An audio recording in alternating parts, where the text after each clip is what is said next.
जो हमारा भाई आज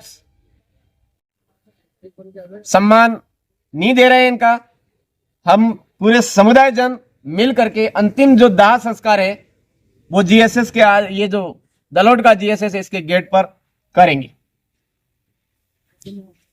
ये जितने भी लाइव देख रहे हैं आप सभी भाई इस वीडियो को अधिकतम शेयर करें और अधिकतम साथियों तक ये आवाज पहुंचाए कि हमारे आदिवासी समुदाय को एक मोल खरीद करके एक तरह से मारा जा रहा है।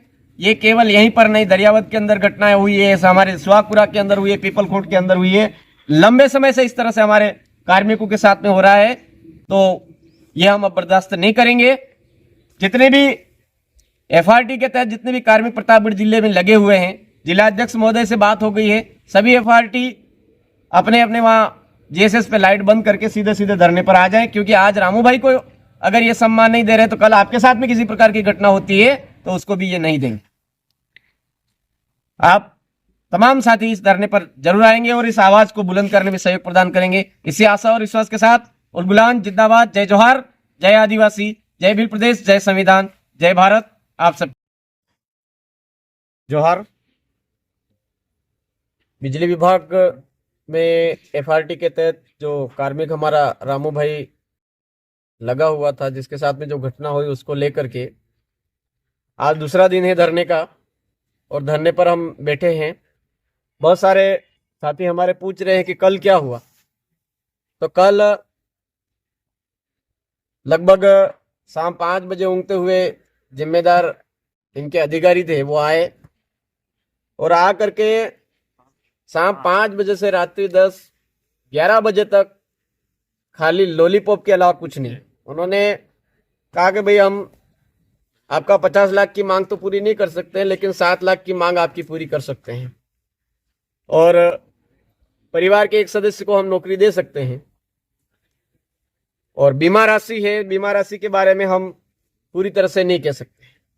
तो उस पर भी हमारे घर परिवार के लोग और समाज के जन सब लगभग सहमत भी हो गए थे और बात आई कि बात ठीक है, अगर ऐसा है तो लाओ मौके पर ये परिवारजनों को चेक दे दो और जो भी चीजें हैं बाकी की वो शर्तें हैं वो लिख करके दे दो आप। तो उस पर किसी भी जिम्मेदार प्रशासनिक यहाँ पे मौके पर उपस्थित थे, उन्होंने किसी ने भी सील और साइन देने से इनकार कर दिया कि हम ये लिख करके नहीं दे सकते, कंपनी वाला ही दे सकता है, ये हमारे पास अथॉरिटी नहीं, वही है। और कंपनी वाले से लगातार उनकी बातचीत हो रही। कंपनी वाला एक तरह से आदेशित में बात कर रहा हो, इस यूं को बातचीत करने के लिए एक तरह से दबावपूर्ण नीति अपना रहे हो, इस तरह का हमने रवैया उनका देखा। उसके बाद उन्होंने व्हाट्सएप पे एक लिख करके एक चीजें भेजते हैं जिसपे किसी भी प्रकार का ना तो राशि का हवाला कोई नहीं, बस हम ये है अनावश्यक जो पीड़ित परिवार है उनकी तरफ से जरूर कागजात मांग लिए, लेकिन उनकी तरफ से कहीं पर भी ऐसा जिम्मेदारी पूर्ण वाला शब्दावली उसमें नहीं थी। और वो भी एक फोटोकॉपी निकाल करके हमको दे रहे थे और बोल रहे थे कि ये मान लो, हम जो कह रहे हैं इसको मान लो। ऐसी कैसी घटना हमारे पिछली बार अनोद में एक्सीडेंट में हुआ था, वहां भी एसडीएम साहब ने लिख करके दिया था, उसका आज दिन तक कोई न्याय नहीं हुआ और एसडीएम साहब चले गए। तो दूसरे एसडीएम साहब को हमने पूछा तो उन्होंने कहा वो उन एसडीएम साहब ने लिखा है तो वो जाने। तो हमने यहाँ पर जो वो कागज व्हाट्सएप के द्वारा भेजा गया था उस कागज पर कहा भाई एसडीएम साहब अगर आप जिम्मेदारी लेते हो तो आप सील मोहर करके हमको ये कागज दे दो। तहसीलदार साहब आप अगर करते हो तो आप दे दो। एक्शन साहब आए थे, उनको बोला तो वो सब ने हाथ खड़े कर दिए, यहाँ के अय्यन साहब ने भी हाथ खड़े कर दिए। कोई भी जिम्मेदारी लेने के लिए तैयार नहीं है। केवल अभी भी ऊपरी लेवल के जो प्रशासनिक अधिकारी उनको भी गुमराह किया जा रहा है, जो मीडिया है उनको भी गुमराह किया जा रहा है कि वो तो बस वो लोग ही नहीं मान रहे, ऐसा एक मैसेज दिया जा रहा है। ऐसा नहीं है। आज हमारा कार्मिक भाई लगा हुआ था, उनकी जिम्मेदारी बन रही थी, समय पर उनको इलाज करवाना था, सारा सब कुछ उन्होंने इलाज नहीं करवाया, दूसरी जिम्मेदारी नहीं निभाई, सारा समाज नहीं निभाया, कोई दिक्कत नहीं।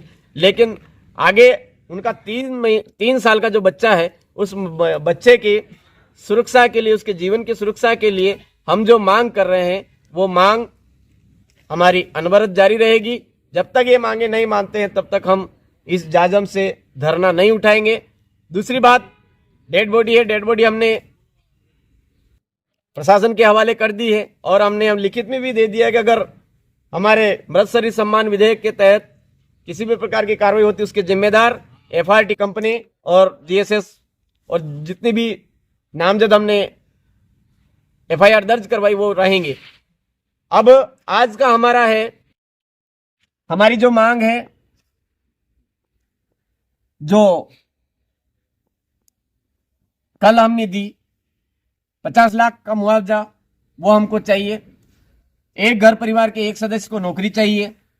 इसके बीमा की जो राशि बन रही है वो बीमा राशि चाहिए। इस बंदे की जो सैलरी स्लिप है वो हमको चाहिए। दूसरी चीज, ये इतना सारा किया हमने, नामजद हमने एफआईआर सालमगढ़ थाने के अंतर्गत करवाई है, तो जो नामजद जो व्यक्ति है गुनहगार, उन व्यक्तियों को तुरंत गिरफ्तार किया जाए। ये मांगे हमारी मान ली जाती है तो हम धरना खत्म करेंगे और उसके बाद में आगे का निर्णय लेंगे। अगर आज शाम 5 बजे तक ये किसी भी प्रकार की कार्रवाई प्रशासन द्वारा नहीं की जाती है तो ये जो जीएसएस का गेट है, हमारे समाज जन सभी मिल करके जो हमारा भाई आज सम्मान नहीं दे रहे हैं इनका, हम पूरे समुदाय जन मिल करके अंतिम जो दाह संस्कार है वो जीएसएस के ये जो दलोड का जीएसएस है इसके गेट पर करेंगे। ये जितने भी लाइव देख रहे हैं आप सभी भाई इस वीडियो को अधिकतम शेयर करें और अधिकतम साथियों तक ये आवाज पहुंचाएं कि हमारे आदिवासी समुदाय को एक मोल खरीद करके एक तरह से मारा जा रहा है। ये केवल यहीं पर नहीं, दरियावत के अंदर घटनाएं हुई है, हमारे सुहागपुरा के अंदर हुई है, पीपलखोट के अंदर हुई है, लंबे समय से इस तरह से हमारे कार्मिकों के साथ में हो रहा है, तो ये हम अब बर्दाश्त नहीं करेंगे। जितने भी एफआरटी के तहत जितने भी कार्मिक प्रतापगढ़ जिले में लगे हुए हैं, जिलाध्यक्ष महोदय से बात हो गई है, सभी एफआरटी अपने अपने वहां जीएसएस पे लाइट बंद करके सीधे सीधे धरने पर आ जाएं, क्योंकि आज रामू भाई को अगर ये सम्मान नहीं दे रहे तो कल आपके साथ में किसी प्रकार की घटना होती है तो उसको भी ये नहीं देंगे। आप तमाम साथी इस धरने पर जरूर आएंगे और इस आवाज को बुलंद करने में सहयोग प्रदान करेंगे। इसी आशा और विश्वास के साथ उलगुलान जिंदाबाद, जय जोहार, जय आदिवासी, जय भील प्रदेश, जय संविधान, जय भारत।